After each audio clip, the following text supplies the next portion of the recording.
आज 12-10-75 के महावाक्य कंप्लेंट समाप्त कर कंप्लीट बनने की प्रेरणा। जो शिकायतें रहती है ऐसा क्यों, वो सब समाप्त कर कंप्लीट बनने की प्रेरणा। अतीन्द्रिय सुख के झूले में झुलाने वाले, सर्व संबंधों का अलौकिक अनुभव देने वाले, सर्व आत्माओं के हितकारी शिव बाबा वत्सों के प्रति बोले। बाप समान निराकारी देह की स्मृति से न्यारे आत्मिक स्वरूप में स्थित होते हुए साक्षी होकर अपनी और सर्व आत्माओं का पाठ देखने का अभ्यास मजबूत होता जाता है। सदा साक्षीपन की स्टेज स्मृति में रहती है। जब तक साक्षी स्वरूप की स्मृति सदा नहीं रहती तो बाप दादा को अपना साथी भी नहीं बना सकते। साक्षी अवस्था का अनुभव बाप के साथीपन का अनुभव कराता है। अपने को खुदा दोस्त समझते हो ना बाबा, अर्थात अपने मन का मीत बाप दादा को बनाया है। दिल का दिलवाला बाप को ही बनाया है। पूछ रहे हैं बाबा कि अपने मन का मीत बनाया है, दिल का दिलवाला बाप को ही बनाया है। एक दिलवाला बाप के सिवाय और किसी से भी दिल की लेन देन करने का संकल्प मात्र भी नहीं है, ऐसा अनुभव करते हो। अगर एक बाप के साथ सर्व संबंधों के सुख, सर्व संबंधों की प्रीति की प्राप्ति अनुभव करते हो तो और कहीं भी किसी संबंध में बुद्धि जा नहीं सकती। हर श्वास, हर संकल्प में सदा बाप के सर्व संबंधों में बुद्धि मगन रहनी चाहिए। कई बच्चों की कंप्लेंट है कि व्यर्थ संकल्प बहुत आते हैं, बुद्धि बाप की तरफ लगती नहीं है। न चाहते हुए भी कहीं न कहीं बुद्धि का लगाव चला जाता है। वह स्थूल प्रवृत्ति की जिम्मेवारी बुद्धि को एकाग्र बनने नहीं देती। पुरानी दुनिया का संपर्क व वातावरण वृत्ति को चंचल बना देता है। जितना तीव्र पुरुषार्थ करना चाहते हैं उतना कर नहीं पाते हैं, हाई जंप दे नहीं पाते हैं। सारे दिन में इसी प्रकार की कंप्लेंट्स बाप दादा के पास बहुत आती है। बच्चे बोलते हैं बाबा को, ये सब होता रहता है। मास्टर सर्वशक्तिवान कहलाते हुए भी अपने ही स्वभाव संस्कार से मजबूर हो जाते हैं तो बाप दादा को भी ऐसी बातें सुनते हुए मीठी सी हंसी आ जाती है और रहम भी आता है। जब अपने स्वभाव संस्कार को मिटा नहीं सकते तो सारे विश्व से तमो प्रधान आसुरी संस्कार मिटाने वाले कैसे बनेंगे? जो अपने ही संस्कारों के वश हो जाए वह सर्व वशीभूत आत्माओं को मुक्त कैसे कर सकेंगे? जो अपने ही संस्कारों जिससे स्वयं ही परेशान है वह औरों की परेशानी कैसे मिटाएंगे? ऐसे संस्कारों से मुक्ति पाने की सरल युक्ति कौन सी है? कर्म में आने से पहले संस्कार संकल्प में आते हैं, यह कर दूंगा, ऐसा होना चाहिए, यह क्या समझते हैं, मैं भी सब करना जानता हूँ। इस रूप के संकल्पों में संस्कार उत्पन्न होते हैं। जब जानते हो कि इस समय संस्कार संकल्प रूप में अपना रूप दिखा रहे हैं तो सदैव यह आदत डालो व अभ्यास करो कि हर संकल्प को पहले चेक करना है कि क्या यह संकल्प बाप समान है। चेक करेंगे तो रोक पाएंगे, नहीं तो वो तो चलते ही रहते हैं। जैसे कई बड़े आदमी होते हैं, वे जो कुछ भी स्वीकार करते हैं तो पहले उस चीज की चेकिंग होती है। जैसे प्रेसिडेंट है या कोई भी विशेष व्यक्ति या बड़े बड़े राजा होते हैं तो उनका भोजन, हर भोजन पहले चेक होता है, फिर वे स्वीकार करते हैं। उन्हें कोई भी वस्तु देंगे तो पहले उनकी चेकिंग होती है कि कहीं उसमें कुछ अशुद्धि या मिक्स तो नहीं है। वह बड़े आदमी आपके आगे क्या है?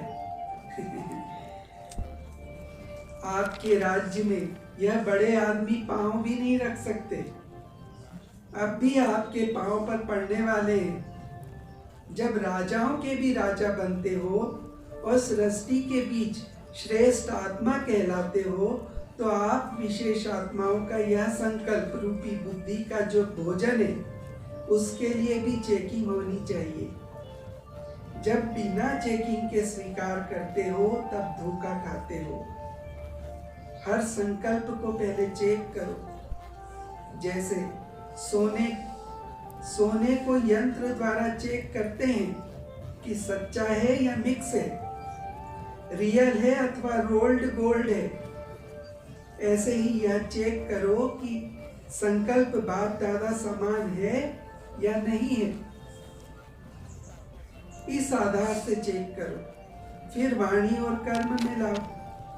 आधार को भूल जाते हो तब शूद्र पने के और विष के संस्कार मिक्स हो जाते हैं। जैसे भोजन में विष मिक्स हो जाए तो वह मूर्छित कर देता है, ऐसे ही संकल्प रूपी आहार व भोजन में पुराने शूद्रपन का विष मिक्स हो जाता है, तो बाप की स्मृति और समर्थी स्वरूप से मूर्छित हो जाते हो। व्यर्थ चलने लगते तो बाबा की याद फिर नहीं रहती। तो अपने को विशेष आत्माएं समझते हुए अपने आप का स्वयं ही चेकर बनो। समझा? विशेष आत्मा की अपनी शान में रहो तो परेशान नहीं होंगे। अच्छा, यह हुई संस्कारों को मिटाने की युक्ति। अगर इस कार्य में सदा बिजी रहेंगे, बस सदा होली हंस स्वरूप में स्थित होंगे, तो शुद्ध व अशुद्ध, शूद्रपन और ब्राह्मणपन को सहज ही चेक कर सकेंगे और बुद्धि इसी कार्य में बिजी होने के कारण व्यर्थ संकल्पों की कंप्लेंट से फ्री हो जाएगी। फिर दूसरी बात बता रहे हैं बाबा कि सारा दिन बाप के सर्व संबंधों का हर समय प्रमाण सुख नहीं ले पाते हो। जो गोपियों और पांडवों के चरित्र गाए हुए हैं, सर्व संबंधों का सुख लेना और मगन रहना, अर्थात सर्व संबंधों के लव में लवलीन रहना, वह अभी अनुभव नहीं है। बाप और शिक्षक इन विशेष संबंधों का सुख अनुभव करते हो, लेकिन सर्व संबंधों की सुखों की प्राप्ति का अनुभव कम करते हो।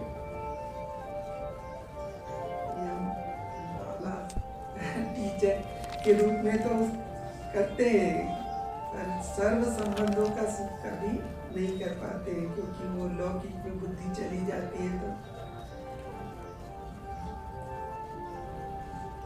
लेकिन सर्व संबंधों के सुखों की प्राप्ति का अनुभव कम करते हो। इसलिए जिन संबंधों के सुखों का अनुभव नहीं किया है, उन संबंधों में बुद्धि का लगाव जाता है और वह आत्मा का लगाव व बुद्धि की लगन विघ्न रूप बन जाती है। तो सारे दिन में भिन्न भिन्न संबंधों का अनुभव करो। अगर इस समय बाप से सर्व संबंधों का सुख नहीं लिया है, तो सर्व सुखों की प्राप्ति में सर्व संबंधों की रसना लेने में कमी रह जाएगी। अभी अगर यह सुख नहीं लिया तो कब लेंगे? आत्माओं से सर्व संबंध तो सारा कल्प अनुभव करेंगे, है ना। हर कल्प में माता पिता भाई बहन बच्चे सभी रहेंगे, लेकिन बाबा कह रहे हैं आत्माओं से सर्व संबंध तो सारा कल्प अनुभव करेंगे, लेकिन बाप से सर्व संबंधों का अनुभव अभी नहीं किया तो कभी भी नहीं करेंगे। तो इन सर्व संबंधों के सुखों में सारा दिन रात अपने को बिजी रखो। इन सुखों में निरंतर रहने से और सर्व संबंध असार और नीरस अनुभव होंगे। बाबा से ही सर्व संबंध रखेंगे तो फिर जो दूसरे संबंधों में हम उलझ जाते हैं तो उन सुखों में निरंतर रहने से और सर्व संबंध असार और नीरस अनुभव करेंगे। इसलिए बुद्धि एक ठिकाने पर स्थित हो जाएगी और उसका भटकना बंद हो जाएगा और आप इन सुखों के झूले में सदा झूलते रहेंगे। ऐसी स्थिति बनाने में तीव्र पुरुषार्थी स्वतः और सहज बन जाएंगे। सर्व कंप्लेंट समाप्त हो कंप्लीट बन जाएंगे। समझा? अपने कंप्लेंट्स का रिस्पांस बता दिया बाबा ने। जो हम उनको शिकायतें लेके बाबा के सामने बैठे रहते हैं तो ये सब करो तो कंप्लेंट खत्म हो जाएगी।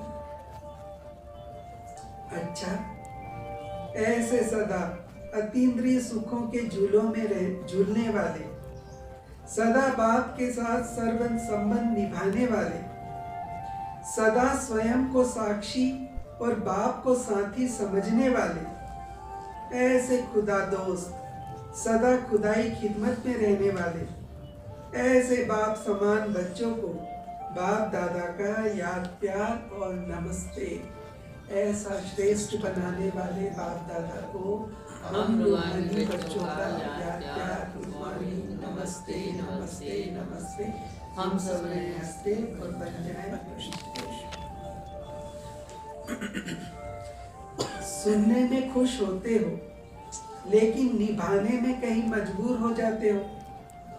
जब सुनने में इतनी खुशी होती है तो स्वरूप बनने में कितनी खुशी होगी।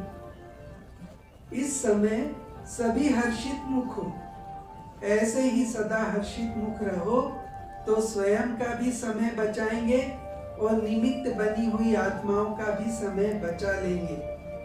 अभी तक गिरने और चढ़ने में, स्वयं को संभालने में व बुद्धि को ठिकाने लगाने में 25% समय जो इसमें जाता है तो यह समय बच जाएगा और वह कमाई में जमा हो जाएगा। तो अब बचत करना सीखो। समझा? मुरली का सार है, अगर एक बाप के साथ सर्व संबंधों के सुख व प्रीति की प्राप्ति का अनुभव करते हो तो और कहीं भी किसी संबंध तरफ बुद्धि नहीं जा सकती। दूसरा है, अपने को विशेष आत्मा समझते हुए अपने आप का ही स्वयं चेकर बनो। सदैव यह आदत डालो व अभ्यास करो कि हर संकल्प को पहले चेक करना है कि यह संकल्प बाप समान है। एक दिलवाला बाप के सिवाय और किसी से भी दिल की लेन देन करने का संकल्प तो नहीं है। तीसरा है, साक्षी अवस्था का अनुभव बाप के साथीपन का अनुभव कराता है। चौथा है, विशेष आत्मा की निशानी है वह सदा अपनी शान में रहता है, कभी भी परेशान नहीं होता। अच्छा, ओम शांति।